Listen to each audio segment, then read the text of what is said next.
Hello guys, day 9 of my blog. आज चाहिँ म जाँदैछु आफ्नो सानमामुको घर। म रेडी भइसकेको छु। हेर्नुहोस्,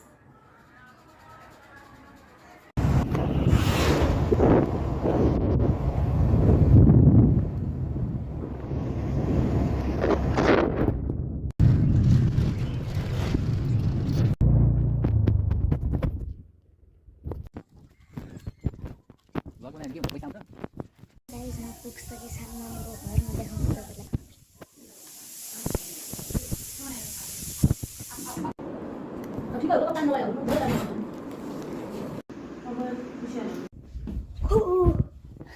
म अहिले घर जाने बेला छु, रेडी हुँदैछु।